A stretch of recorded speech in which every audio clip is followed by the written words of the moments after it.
लहानपणीपासून आपल्याला शिकवण्यात आलं, की मेहनत केल्याने फळ मिळतो किंवा कष्ट केल्याने आपण श्रीमंत बनतो. पण हे शेतीमध्ये कधीच असं घडलं नाही. कारण शेतीमध्ये ही जी व्यवस्था आहे, व्यवस्थाच चुकीची आहे. कारण कित्येक वर्ष आपण शेतकऱ्याच्या मालाला कधीच भाव मिळाला नाही. आणि दुसरी मेन गोष्ट ही जी व्यवस्था तर चुकीची आहेच, पण आज आपल्या जमिनीची जी पोत आहे, जी खराब होत चालली आहे.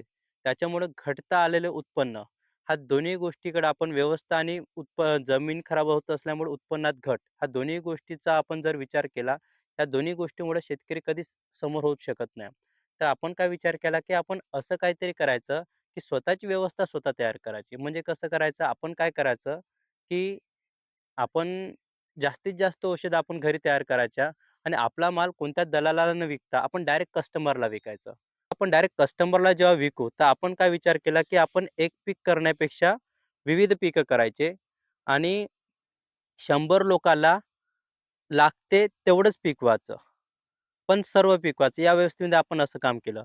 तर मग आपण काय विचार केला, की एकीकडे आपल्या जमिनीचं आरोग्य पण सुधारायचं आहे आणि कस्टमरला डायरेक्ट जोडण्यासाठी आपण काय केलं, जैविक शेतीमध्ये आपण गेले 3 वर्षापासून आपण काम केलं. त्याच्यामध्ये आपण काय केलं, की 1 ते 1.5 एकरमध्ये गेले 3 वर्षापासून आपण आपल्या जमिनीमध्ये कोणत्याही रासायनिक खताचा किंवा तणनाशकाचा किंवा आपल्या भाजीपाल्यावर कोणत्या कीटकनाशकाचा वापर न करता आपण भाजीपाला वारंवार आम्ही करत गेलो.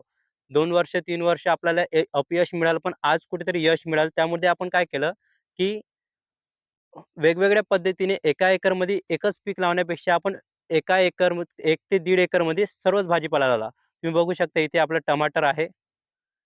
हं. तर यामध्ये आपला हा जवळपास इथे वाल लावलेला आहे. हा सध्या फुलाच्या अवस्थेत आहे. सोबतच हा आपला एक 1500 कारलेचा हा एक छोटासा प्लॉट आहे. हे बघा कारले आहे हे. कारले पण आपण लागवड केलेली आहे.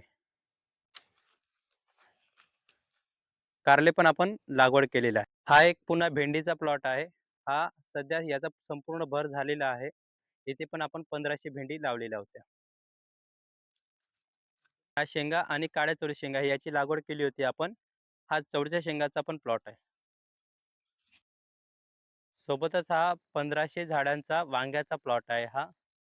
हा वांग्याच्या प्लॉटमध्ये आपण बघू शकता आपण याच्यामध्ये पण कोणत्याही सोबतच हा आपला 1500 झाडांचा वांग्याचा प्लॉट आहे हा. त्याच्यामध्ये आपण वांग्यावर कोणत्याही कीटकनाशकाची फवारणी केलेली नाही. तरी पण आपण या वांग्याला जैविक पद्धतीने याचं कीड नियंत्रण करून आपण याला कव्हर केलेलं आहे. दाखव वांगे. हे सध्या वांगी लागून आहे आपल्या झाडाला. सोबतच आपण या मिरचीला पण जैविक पद्धतीनेच आपण याच्यात उत्पन्न घेतलेलं आहे. हे बघू शकता तुम्ही मिरची. इकडून दाखवा. ही जी मिरची आहे ही येत आहे, ही पूर्ण जैविक पद्धतीने आहे. ही अंकुर 930 व्हरायटीची मिरची आहे. ही आपण जैविक पद्धतीनं मिरची आपण ही लावलेली आहे. आपण हे फुलगोबी आणि पत्तागोबीचा प्लॉट केलेला आहे. पण हे फुलगोबी आपण बघू शकता, फुलगोबी सुद्धा आपण जैविक पद्धतीने केली आहे. हे बघा, आत्ता याला छोटंसं फूल लागलेलं आहे. फुलगोबी सुद्धा लावली आहे. सोबतच आपण अ, हा संपला की हा अशा पद्धतीने आला पाहिजे, अशा पद्धतीने आपण लावण्याचा प्रयत्न केला. पण सशांचा भरपूर त्रास असल्यामुळे आमचे गोबीचे प्लॉट फेल गेले. पण आता आपण पुन्हा लागवड केलेली आहे. ही फुलगोबी आहे, आता जस्ट लावलेली आहे आणि ही पत्तागोबी आहे. मग पत्तागोबी आहे. आणि जेव्हा ते टमाटर संपेल, तेव्हा ही टमाटर आले पाहिजे. सध्या आपण हे टमाटर दुसऱ्या टप्प्यात लावलेले आहे. हे संपूर्ण हे रोटेशन आपण कस्टमरला आपण कशा पद्धतीने संपूर्ण माल देऊ शकतो, याच्यावर आपण काम करताय. बघू शकता याच्यामध्ये आपण चवळीच्या शेंगाचा दुसरा प्लॉट लावलेला आहे. हे सध्या छोटे आहे. हे आम्हाला नंतर कळलं, की हा प्लॉट जेव्हा जुन्या चवळीच्या शेंगा फुलावर येते तेव्हाच हा प्लॉट लावावा लागेल. आता आम्ही लेट झालो याच्यामध्ये, कारण अभ्यास नाही. कुठं ना कुठं आम्ही चुकत शिकत चाललो. त्याच्यामुळे आता आपल्याला कळलं की चवळी शेंगा आपल्याला लवकर लावायला पाहिजे होत्या, पण तरी आम्ही लावल्या. हे सध्या आपल्या चवळी शेंगाचा नवीन प्लॉट आहे. 3 बेड लावलेले आहे. 1, 2, 3. हा जो आहे हा आपला पालेभाज्याचा प्लॉट आहे. त्यामध्ये आपण हे बघू शकता मेथी, त्यामध्ये आपण बघू शकता ही मेथी, ही पहिला टप्पा आहे. ही जशी आपली संपेल तशी ही छोटी आहे दुसरा टप्पा.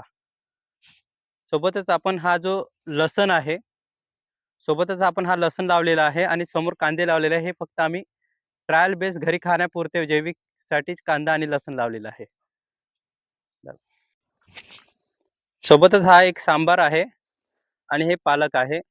हा फर्स्ट स्टेजमध्ये झाल्यानंतर दुसऱ्या स्टेजमध्ये आपण हे बघा छोटा सांबार आहे. कारण की तो संपल्यानंतर हा आला पाहिजे आणि ही पालक संपल्यानंतर ही पालक आली पाहिजे. आणि त्यानंतर आपण ही संपतपर्यंत इथे पण आपण पालक, मेथी आणि सांबार आणि चवळीची भाजी हा प्लॉट आपण टाकलेला, हा पालेभाज्याचा आपला प्लॉट आहे.